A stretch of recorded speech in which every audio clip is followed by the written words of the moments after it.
Hey, everybody. Thank you for joining our podcast, Moms on the Move. I'm Jen Wills. And I'm Jennifer Sisk. I'm going to let Jennifer introduce the guy to her right. This is my husband, Mike Sisk.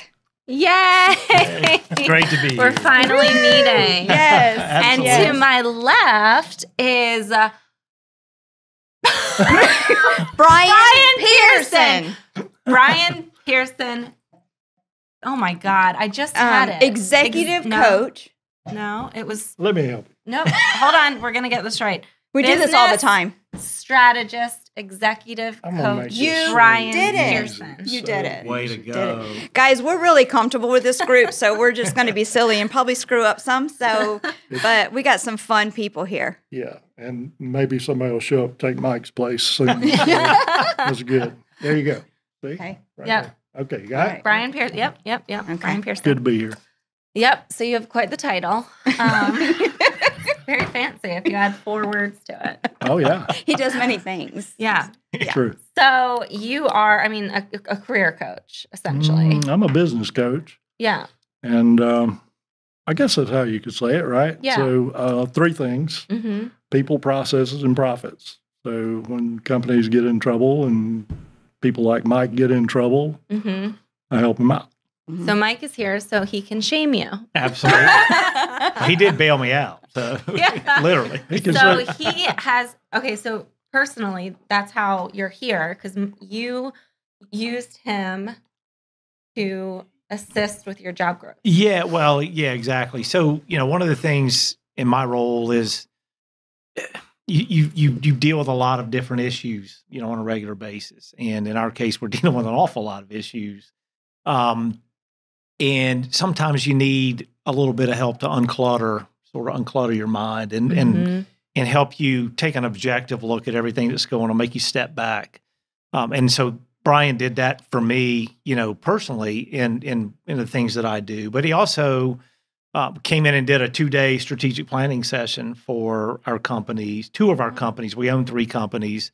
And he came in and did a 2-day strategic planning session in Providence, Rhode Island, which really yielded some positive results for us. It clarified where we were headed, which is a big part of what Brian does. And, you need that from time to time because day to day you get, caught up in the minutia of what's going on at work, and you get caught up in trying to solve problems, and you don't take a step back to really look at the big picture. And that's what he's really good at. Okay. And he was very good with our team in that meeting. And so, that's why I went to him. I actually went to him because Jennifer recommended Brian as well as some mutual friends. So I called Brian on the telephone. We had a conversation and we were on a plane to Providence within probably a month. A month, yeah. So, and it was very productive. And those are the kind of things that I think people like Brian and Brian in particular are very good at. And Brian brings to the table a lot of process knowledge too, which is also very valuable. What is your background? So I worked in the corporate world for 46 years, worked for Michelin North America, and kind of did the same thing there for the past 30 years. So this past November, I retired. But I'm also an executive director with John Maxwell team. So I have the leadership piece, the coaching piece, the training piece, and then the business piece because I had worked in so many different fields in the corporate world. It comes down to those 3 things, people, processes, and profits, and how do you hook them all up to relieve stress for guys like Mike. Right. So do you typically work with like larger companies, or you can kind of like, talk to someone even on my level and break it down, simpler? So it's a great question, okay, because I work with companies anywhere from $1 million in revenue in a year all the way up to $1.7 billion. And it all works the same way, right? But even individually, I have individual coaching clients that, Mike called me yesterday. And I serve in that role too, because there's a unique relationship as a coach to the person you're coaching, because you want them to be the best. You want to give them access to you.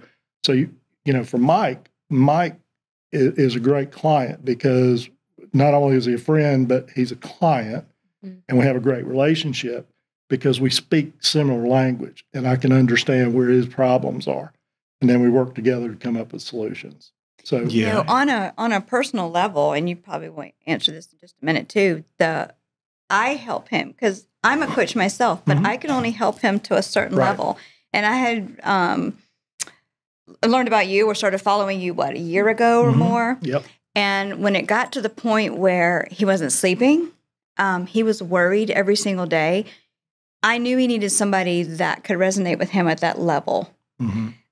So talk about that a little bit and what he did for you, because that's things that we all bring home. If, you know, we have a lot of responsibility on us and we need help. And a lot of people don't know where to go for that help, somebody that can resonate with them. Exactly. Well, I think the things that, for me, obviously, you're my wife, but you're also my coach as well. But, you know, if you look at to me, the difference between what you are able to do for me and what Brian was able to do for me is you really helped me with sort of the life aspects of what I'm dealing with, the emotions, some of the stress, some of the, kind of personal decisions and things that we, have to make and things like that. But what I needed that Brian was able to bring to the table was a business, kind of the business side of what you do and a complex business side to what you do. So Brian was able to come to the table and I could explain to him the ownership issues and, sort of the kind of the transitional issues that were going on with the company that we bought, and some of the needs that we had there. And I could also explain to him we have safety issues. We have operational issues and things that we need to address. I couldn't really go through that with you because you don't have a basis and background for some of that stuff, but Brian did. So the marrying of the two sides was really critical and helpful to me, to just sort of start unwinding of that cobweb that gets in your head. I mean, you just get twisted up and, trying to figure out which avenue to go down. And so, you point me in certain directions and he kind of comes in and helps with the business side of it.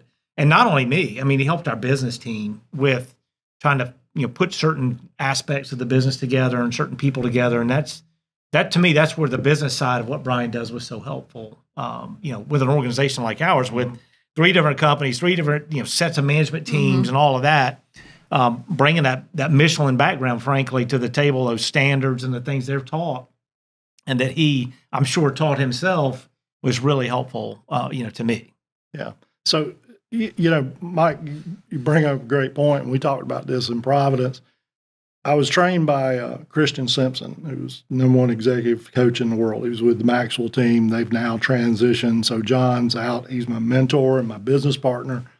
But Mark Cole, his #2 guy, is now taking over the Maxwell company, and we're moving forward.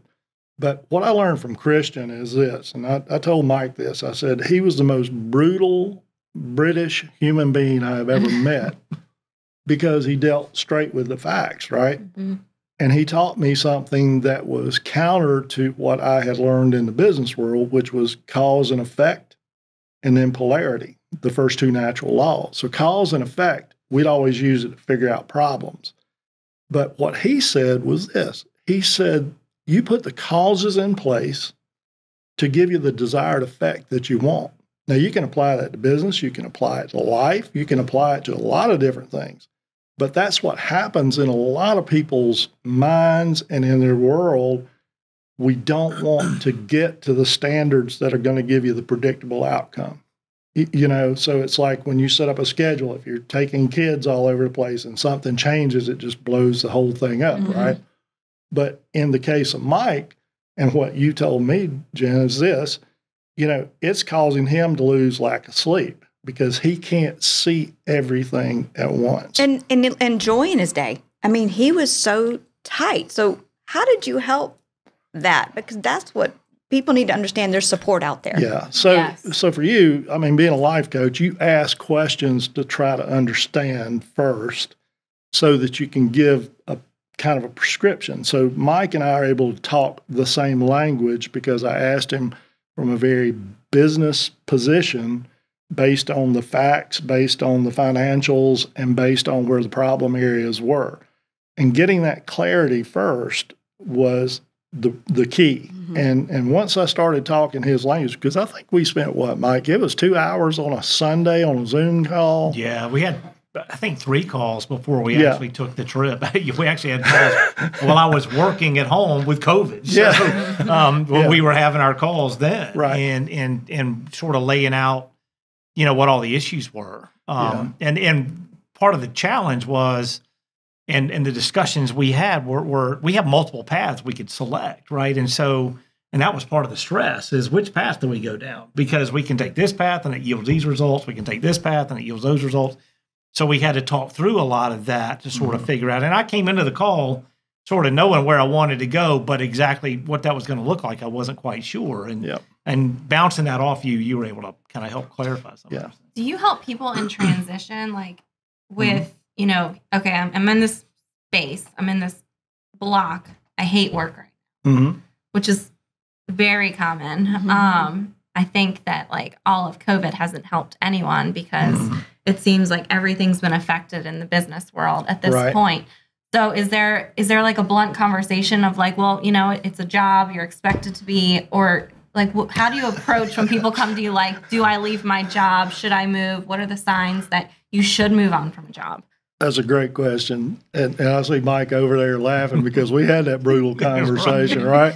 And it was painful. I mean, really, it was painful because people's idea of where they actually are doesn't always match up with the competency or the capability. And the thing is, you have to decide where it is you want to be, because the tie-in for you and myself is this. Sometimes it's about work-life balance. And I think that's why we're having this conversation now, to help people understand that guys like Mike and people that work in the business world right now have a ton of pressure on them.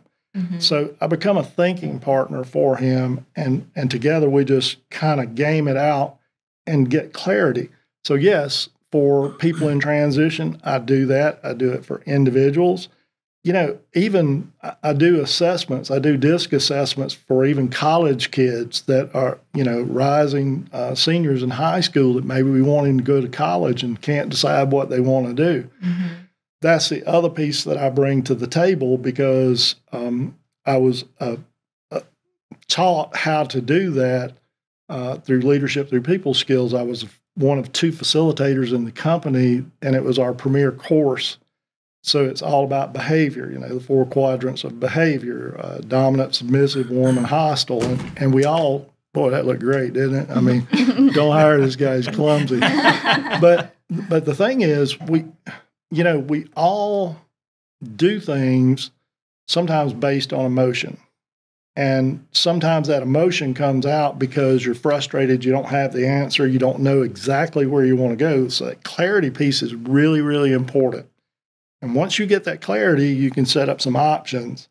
But we do that in the intake session. Tell me where you want to go. Do my values match yours? And I told Mike this, I turn people down. I mean, literally, I do. I have had one guy who's stalking me right now. And he's a very high level. That was out there. Yeah, probably. The one with the weed eater. I think I owe him money. But the thing is, your values help you make your decisions. And I go through a little exercise because, you can do the work-life balance wheel. And I'm sure you probably use that, Jen. And what happens is you start plotting this stuff out, 1 to 10, how are you doing in this area, how are you doing in that area? And people can see where their problems are, but they can't always find the solution. So what you do is you start with the end in mind first. What do you really want to do? And I think this is part of our discussion yesterday. It is, what do you want to do? How do you see this? Where do you want to go? Because the destination never changes. The route to get there may change some. And you plot those steps out just like you're plotting a trip to go on vacation somewhere. If you're going to drive across the country, we're going to stop here, we're going to stop there. The thing that I do that I love doing is simplifying things for people, because what Mike does is very complicated. A lot of people in business, it is extremely complicated. Then you add in COVID, the pressures of that. And now you can't get labor on top of it. At all. So it becomes and very... Just all of it. It's like materials backed up. It's the labor shortage. It's everything. So I'm sure that just even hearing like, you know, professionals say like there's just this, there's a phase right now and it's hard, you know, and to be expected. Yeah. So, I mean, this is part of what I did on major projects was to anticipate the risk and mitigate the risk in advance. And when you get to a point where you can think like that, you can kind of see what's coming and you prepare for it. It's just like saving money to make sure you got something in case something happens. You have to do the same way, the same thing, the same way in business as well to get prepared, not for what's going to go right, but for what's really going to go wrong. And once you know that, you can get good, solid plays in place to make it work. You know, you said before, now I just lost my train of thought. Oh, yeah. Well, what do you want? Where do you want to go? What do you want to do? Yeah. A lot of people don't always know the answer. All they know is I've got to make money. I've got to provide for my family. It's hard to see outside that box. Though, do you really know what you want because you've just been on this wheel for so long and you've been this puppet for so long and you've had to perform for so long? Yeah. Do you help them to come to what do you want? Well, yeah, absolutely. I mean, that's the first question you got to answer. What is it that you do want? Because it becomes a series of trade-offs, right? You can't have this if you give up the money. You can't have the money if you give up this. And, you know, so you really have to think through that because money is just a tool. And I'm huge on servant leadership. I'm just going to tell you that up front because for me, when I have downtimes, serving people is what gets me through it. I mean, I have some clients I've charged absolutely zero because I believe in what they do and I believe in them. And it helps give them a lift, right? But it's really about money, understanding money as a tool. And the only difference between really poor people like me and then very rich people like Mike is... Okay. You would never know because you have the same suit on. His is much smaller than I copied you, Brian. I cannot believe we walked into this. But the truth is, you know, money only gives you a different set of options. I had one very high-level client, one of the first clients that I got, a high-level military guy who was, he reported directly to General McChrystal, and he got jacked up in his work-life balance. And basically it came down to his family or work, you know, because he had transitioned out of the military, made very high-level decisions. But we work together and work through that, and you have to decide. You got to decide what it is you want, because sometimes, honestly, the money's not worth it. Right, and those decisions are at odds with each other. Yeah, I mean, a lot of times. And you make those decisions based on your values. So if your value is making all the money in the world, and then you think you're going to get somewhere in the end, it never works. You really have to take care of yourself first. You have to take care of your family. You have to take care of all that environment. So to your point, gosh, man, this is great, Mike. The word emotion is really two words, energy and motion. And that's where the second law of polarity comes in. So if you put the right standards in place, just like you guys, you planned out your life, here your son is getting married, you know, and this is things you talked about early on and you prepared for that. So it's a very positive outcome, right? So you put all the causes in place to get the desired effect, and it gave you positive emotion, right? I saw you out there dancing. You're a great dancer, by the way. Do not let me see him dance. I will fire him. I'll just get some dance coats. You'll need it. But the thing is, making that decision, and this is where people get all jammed up. They want it all.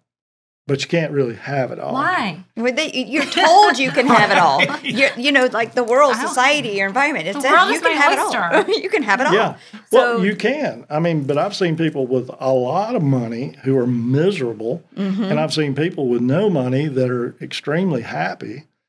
And there's somewhere in the middle that it has to meet, because I think this model of what we think is right in life, if you are working for someone else, you have to do it their way. That's one of the things I love about what I'm doing now. I got the worst boss in the world, and it's me, right? And somebody asked me, he said, well, what have you been doing in retirement? I said, I took one day off, and then I started my company up. But I had been preparing years in advance for this. And it's what I love doing, because when you give someone a good result, not because of what you do, but because of what you help them see, and they made that decision, man, that's worth more than any money I could ever have. And I mean, I'm so proud of Mike, because he's had some challenges, and we've had a solid plan. I mean, we walked out. We're still going to have some coaching. Yeah. There's no doubt. But that's the thing, you don't do, it's not a one and done. And I think people confuse that sometimes. Mm-hmm. Well, if I take this transfer and we go here, but what you don't weigh out is the emotions on the family and having that happen, because here's one thing. I hate to say this because Mike's really old and I'm not. I'm a friend to the millennials, but millennial corporate people now think totally different than the way the old geezers like myself did. I mean, what's important to them now is not necessarily what used to be important in that model of what a life should look like. Mm-hmm. It's more balanced. It's more balanced, yeah. Yes, sure. But on the other side, they want all the money. Yes. For less work. Hence the labor shortage. Hence the labor shortage, That's right? That's right. So you have to decide where your passions are, and that's really what drives you. I think this is why I enjoy doing this so much, because this is a passion for me. I get great clients like Mike, and we get out and you develop those relationships on the battlefield. And I told him this. I said, I'm not going to be in front of you. I'm not going to be behind you, but I'm going to be right beside you, and we do this together. He's the one that's got to be out on the field playing. Mm-hmm. He's the Tom Brady. I'm the Bill Belichick. You're good at what you do. You really are. And you're a lifter as well. Yeah, that's the thing. You got to get in and help people. All day you're lifting. Yeah, absolutely. And I think that's sort of where what the two of you do intersects, because you lift as well, and you both lift with this podcast. But in both your roles as coaches, you lift people, you help people find passions, you do certain aspects. And Brian, in a lot of cases, yours are even more technical, from a technical perspective. But at the end of the day, you're both doing something that really intersects together. And, people like me need both of you, because, people like me too. You have you have all this other noise in your life from a professional perspective, but it always does. It bleeds over into the personal side too. So, that bleeding over, and it creates personal emotions and very real things that have to be overcome.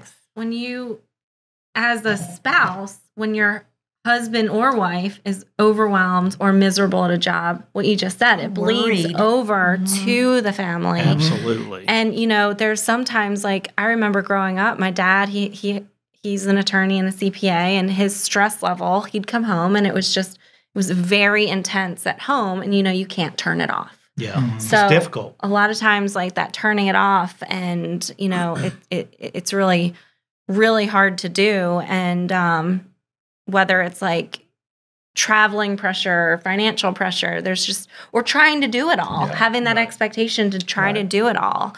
I know I'm like guilty of that. I have 3 little boys, and I want to also kill it at real estate, and then I want to do all these things. And so then I have that constant comparison. Mm-hmm. This time last year, battle. This time last year, I was doing so much better. Right. And I'm not very good at riding the wave.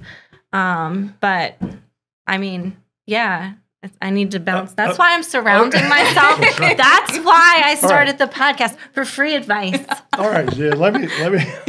I'm gonna coach you for a second. Okay. I'm gonna coach you for a second. All right. So here's the drill. You said a couple of things. One, I want to kill it in real estate. What else did you say? As a mom. As a mom, you want to kill it. As a wife, you want to kill it. I didn't say that. I'm just kidding, throw that out there for your husband. You just made that up, didn't you? He may be a potential client. I need all the business I can get. He needs you. But the thing is that we measure ourselves against the wrong stuff. Mm-hmm. Where you need to measure yourself is where you were yesterday, and are you better than yesterday? Keep it that simple. Mm-hmm. But we don't do that because we want the whole Megillah. We want all of it right now. We've got to have it. And that's where the frustration comes in. But when you break it down into just very simple elements, it becomes very clear very quickly. This is what I told Mike. When I trained with the Japanese, they taught me one thing: the simple but elegant solution. What do you mean you trained with the Japanese? So, like in the army? No, no, and I don't even look Japanese, but we would go out and benchmark other companies, and one of the companies we benchmarked was Toyota. One of my old bosses, who, by the way, does what Mike does now, he called me up recently. He's one of the smartest guys I know in the world, but he became one of the vice presidents of quality for Toyota. And as we were building the system for Michelin and their process, I was very fortunate to call him up and say, look, teach me this stuff. Mm-hmm. So there's always a mother-daughter relationship. There's a plant in Japan and there's one here. So very high level. But what happens is this: in this continuous improvement game, and that's what everybody should be focused on, is continuous improvement. Mm-hmm. Are you better than yesterday? Don't worry about where you were last year. Worry about yesterday. The simple but elegant solution is not always very simple, and it's hard to make those decisions. It really is. But I had trained with them to understand their processes and their systems around standards. I mean, even to the point where they give you a picture to show you how to throw trash in a trash can. Wow. Yeah. And that's what we talked about was standards, because they give you, if you put the causes for success in place, it's going to give you the desired effect that you want, and that's going to give you a positive outcome. Mm-hmm. Okay? So, mathematically, being a Lean Six Sigma guy, Chris Guerrero up here, who was on Shark Tank, he's one of my buddies. We have this conversation. He worked for BMW for a long time. But your outputs are a function of your inputs. Let's take being a killer real estate agent. I have a listing interview today. Okay. Start there. Yeah. So this market now, mm-hmm. I mean, it's the wild, wild west out there, right? So every real estate agent that even has a title mm-hmm. can be successful, because people are bringing bags of money to the table. And I mean, they're fighting over houses. Would you agree? Yeah, absolutely. Okay, but that puts a different set of pressure on you, because you're probably up 10, 11, 12 o'clock at night working on client stuff to get these sales done, and you throw the offer on the table, and then all of a sudden, somebody swoops in with a big bag of money, mm-hmm, and you mm-hmm. have worked with this client, worked with mm-hmm. them, and you got to call them up and say, no house today. Mm-hmm. That puts a different set of pressure, and here it is. Coming up on Easter, people are moving down here quickly. I mean, there's a ton of pressure all the way around. But then you want your family to have a good life too, mm-hmm. right? So you get out of whack if you put too much in one and not in the other. Yeah, but you have to do that because the environment around you changed. And we haven't been able to adapt because, COVID brought on things that people haven't seen before. So the rules are changing. Well, the other thing to me that's important to all of that you've just said, and to the pressures that you tend to take home, the less clarity you have on the business side and what you do all day long, that lack of clarity comes home with you. And it comes home in the form of stress, and it comes home in the form of the brain is just constantly, you're overwhelmed. You're constantly thinking. So, mm-hmm. yeah, even though you can see a path for every problem, the reality is there's multiple paths for every problem. And then the next day, another problem comes. And then the next day, another problem comes. And then the next day, you can't find employees. And the next day, interest rates are rising. Whatever the case may be, there's always something else coming. And if you don't have that kind of, for me, discovering Brian and at least being able to bounce business issues off of him, and he's not a part of the problems. So having him from that outside looking in and not being a part of the problems really has helped, because he's come from a complex environment. He can look at it and go, okay, Mike, let's narrow this down to these things. Yeah. And the minute he starts, the brain activity starts to calm down. And then you start to see some clearer avenues, mm-hmm. because I know I've become guilty of the squirrel syndrome, right? The next problem comes and you're running around and you're trying to, trying to figure out what's going on. Yeah, you do. I mean, all he does all day is problem solve. That's it. Well, that's can totally relate. I mean, so that's part of it. You saw my button. It says I'm a chaos pilot. That's what I did. Yeah. I mean, that's the You world can put that I on your card. I got your it. third yeah, title. Chaos. Yeah. Yeah. So I got to brag on Mike a minute because I love Mike and he paid the bill, so it's even better. Almost cheap. Almost on Almost on time. Almost on time. I got one right now that's like making you look really good. But the thing is, we got to a very defining moment up in Providence. I mean, we were sitting in that hotel room and it was down to crunch time. And I looked at Mike and he looked at me and I said, go to your room. I did. Mm-hmm. And he looked at me and he got this tear coming out of his eye. It's like, Dad. right. And I said, What's he going to do? Yeah. Go to your room without dinner, and then young man. we locked the door.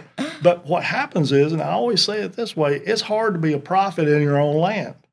Mike, I said the same exact thing Mike said, just I'm different. Mm-hmm. And we got to the reality and the facts of where they were. And it wasn't an easy conversation. But when he walked away from that and allowed me to do that, that freed him up to be seen differently by his people. They had to solve the problem, because what a leader does is helps people solve their problems. Mm-hmm. And if you're having to do it all by yourself without their input and having ownership and skin in the game, you're going to carry stress. You're going to bring it home. You can't turn your mind off. Right. And that's another thing I bring to the table. Not every situation is like this. It could be individual too. It's no different. You've got to find out where that obstacle is. And is it a molehill or is it Mount Everest? And in most cases, it's, okay, let's just walk around it. Mm-hmm. Okay? Instead of trying to climb over the top of it. And I think even with you just having that person to talk stuff out with and talk through the issues instead of keeping it all jumbled in your own head. Absolutely. I think one time I called you and said, something, and you're like, so let's pivot. And I was like, and you're like, oh. But and we did. All you just said, let's pivot. She and was it was so upset. And I'm like, let's pivot. And then, and one of the things she said, but it was already within her. She knew what to do. Yeah, exactly. Right? She knew. And when I just said pivot, it was like a validation of what she knew things needed to change. Yeah. Right? So, it's already there. And she always is good about saying, she's like, your brain will take you down a rabbit hole. And it absolutely will. Right. She'll tell you, Mike, your brain's taking you down a rabbit hole. Yeah. And you stop, slow down, and think. And but it does. You start to spiral, and then the next thing you know, you're just you're so down in the weeds you can't think straight. So you hate your job, you hate this. Happen. And you got to vent that emotion somehow. And Mike will tell you this, day one in Providence, we vented a lot of emotion. And I was ready to get on the next plane out. It was not easy. I mean, it was hot in that room. But until you do that, you really can't get people's attention around what the solution needs to be. Mm-hmm. And the solution needs to be a business-based solution in Mike's world. And people lose sight of that because they simply want to be seen. They want to be heard. We don't invest time in people like we should. And that's his job, is to develop his people.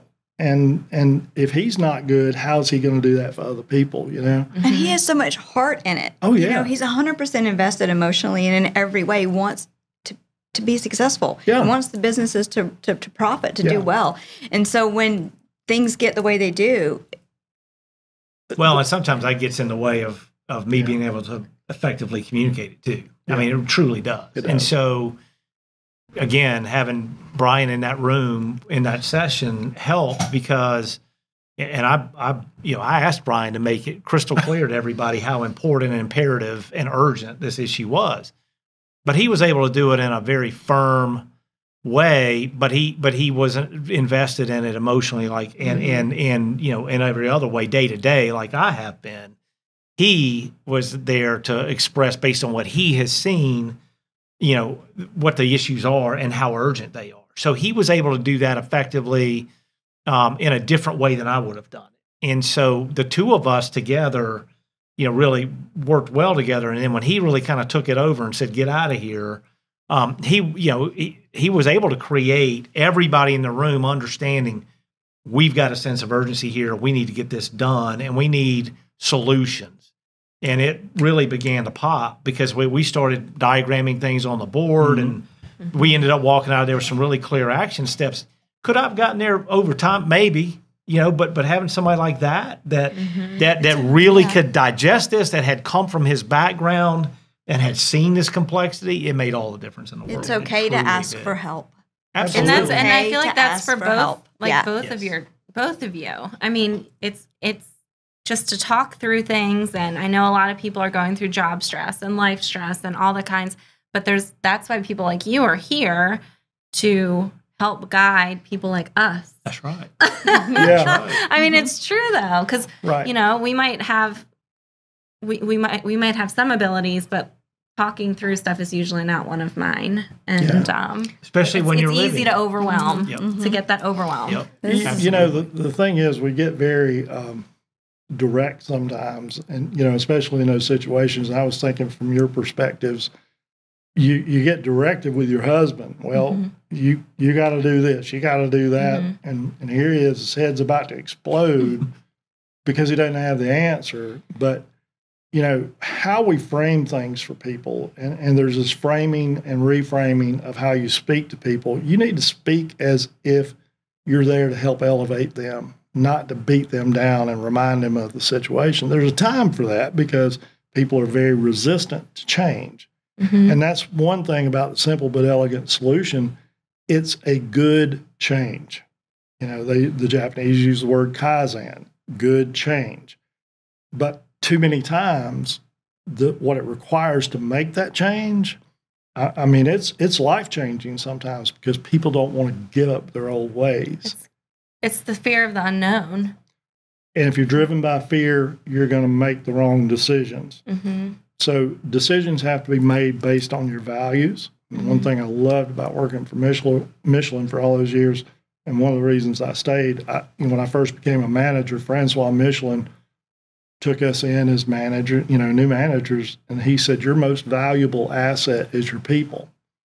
So where Mike got real happy with it, he's a finance guy, Furman graduate, right? We had this conversation. Because you hit cocky in the head, right? I think so. University of South Carolina, what can I say? But honestly, when you start breaking it down to what people get paid to do, right? Because nobody owes you a job. You're not there because the companies want to make your lives better. They're there to make money, right? That's the end game. But you have to balance that with the emotional side for people, because if you don't care about people and you don't treat them like an asset, it's no different than your car. If you don't change the oil in your car, change the spark plugs, do the maintenance, it's not going to run right. So the view of people as an asset and investing in people, and that's when people start to bloom, is when you invest in them. And I've been very fortunate working with Mike because he wants to do that. He is one of those guys that believes in his people. He cares about what happens. And those are the people I want to work with because the battle is real. It's like me having to watch Hallmark Channel at Christmas time. That battle is real. Okay? But it's so easy to watch. It is, but it's the same thing. Prince, I got it. So, but I'll watch it just to save grace. The thing is that people need to have an understanding that even though we're in this environment now, there's a way around it if we just simply collaborate and work together. Absolutely. Okay. This has been amazing. I know. Thank you. I feel like also kind of what you were saying, like putting effort into people. Like you can also really just talk about that like outside of business, like the relationships that, are struggling and just, I don't know. It's really this simple because I told Mike this, I'm not a very smart man. And he said, you're right. But you're a business strategist, executive coach.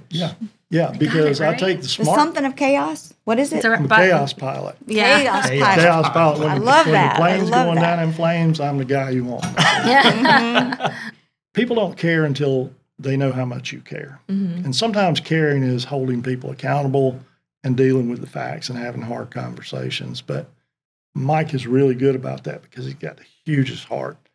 I would never say this to him outside of He's this. mine. Yeah, he is. but he just loves what he does, and he wants to be really good at it. So, if you're thinking about hiring a coach and you want that, I do 3 things. I tell you what you don't want to hear. I help you see what you don't want to see, but I help you get to where you want to go. And that's what a coach does. I love that. I do too. I love that. I like it. It's like brutally honest, but helpful. Well, I keep it simple for me. I'm not I told him, I said, I got a big head, but a little small brain. What he failed to realize, that brain's like a microprocessor. Right. And he is brutally honest. I gotta tell you. We need more of that. Tell us, we do. Okay, tell everyone 100%. where they can find you. Okay, you can reach me by cell, 803-622-7283. Email Brian Pearson at rocketmail.com or on my website, www.johnmaxwellgroup.com/Brian Pearson. Okay. And you got a Facebook page. And Facebook page, Lightning in a Bottle. That's our fun little group. I'm in it now. Oh, man. This is where we pump people up every day. Yes. As a matter of fact, one of my guys in there, Steve Dybel, he was on the Simon Paganode Indy 500 team last year. Love Steve to death, and he helps us out periodically. Steve's a 50-year-old man on an Indy pit crew.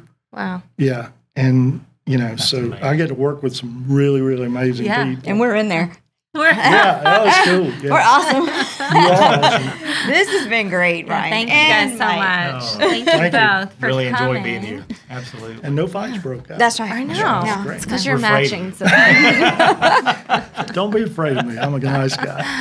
Well, thank you all for tuning in. And we want to thank our sponsors real quick. We want to thank Amanda McCall with Prime Lending, Nest Realty, Blackacre Law, Parham Smith Archenhold, Browning Studio, Bodyworks, and Southern Girl Chic for dressing us. So thank you all so much for your support, and we look forward to seeing you next time.